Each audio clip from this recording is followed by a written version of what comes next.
So if you want to change the world, start off by making your bed. If you make your bed every morning, you will have accomplished the first task of the day.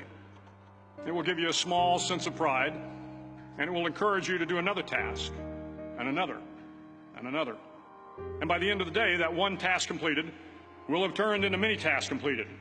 Making your bed will also reinforce the fact that the little things in life matter. If you can't do the little things right, you'll never be able to do the big things right. And if by chance you have a miserable day, you will come home to a bed that is made, that you made. And a made bed gives you encouragement that tomorrow will be better. To pass SEAL training, there are a series of long swims that must be completed. One is the night swim. Before the swim, the instructors joyfully brief the students on all the species of sharks that inhabit the waters off San Clemente. They assure you, however, that no student has ever been eaten by a shark, at least not that they can remember. But you are also taught that if a shark begins to circle your position, stand your ground. Do not swim away. Do not act afraid.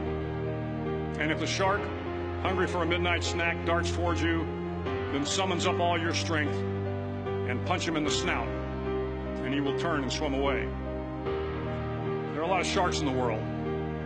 If you hope to complete the swim, you will have to deal with them. So if you want to change the world, don't back down from the sharks. Over a few weeks of difficult training, my SEAL class, which started with 150 men, was down to just 42. There were now 6 boat crews of 7 men each.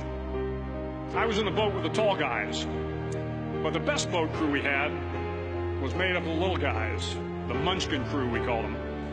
No one was over 5'5". The Munchkin boat crew had 1 American Indian, 1 African American, 1 Polish American, 1 Greek American, 1 Italian American, and 2 tough kids from the Midwest. They out-paddled, outran, and outswam all the other boat crews. The big men in the other boat crews would always make good-natured fun of the tiny little flippers the Munchkins put on their tiny little feet prior to every swim.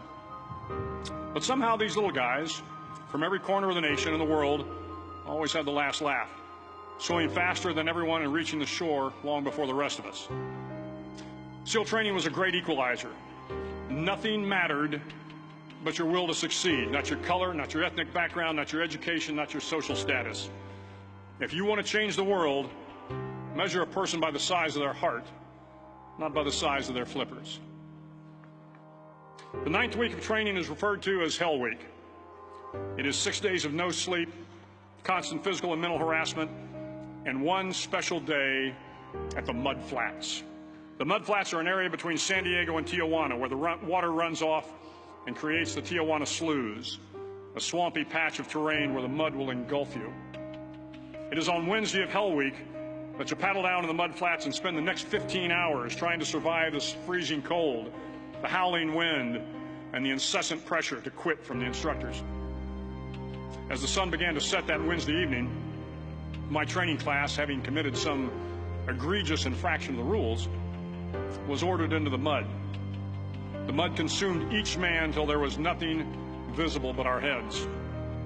The instructors told us we could leave the mud if only 5 men would quit. Only 5 men, just 5 men, and we could get out of the oppressive cold. Looking around the mud flat, it was apparent that some students were about to give up. It was still over 8 hours till the sun came up. 8 more hours of bone-chilling cold. The chattering teeth and the shivering moans of the trainees were so loud, it was hard to hear anything. And then one voice began to echo through the night. One voice raised in song. The song was terribly out of tune, but sung with great enthusiasm. One voice became 2, and 2 became 3, and before long, everyone in the class was singing. The instructors threatened us with more time in the mud if we kept up the singing, but the singing persisted, and somehow the mud seemed a little warmer, and the wind a little tamer, and the dawn not so far away. If I have learned anything in my time traveling the world, it is the power of hope. The power of one person, a Washington, a Lincoln, King, Mandela, and even a young girl from Pakistan, Malala. One person can change the world by giving people hope. So if you want to change the world, start each day with a task completed. Find someone to help you through life. Respect everyone. Know that life is not fair and that you will fail often. But if you take some risks, step up when the times are the toughest, face down the bullies, lift up the downtrodden, and never, ever give up. If you do these things, the next generation and the generations that follow will live in a world far better than the one we have today. And what started here will indeed have changed the world for the better.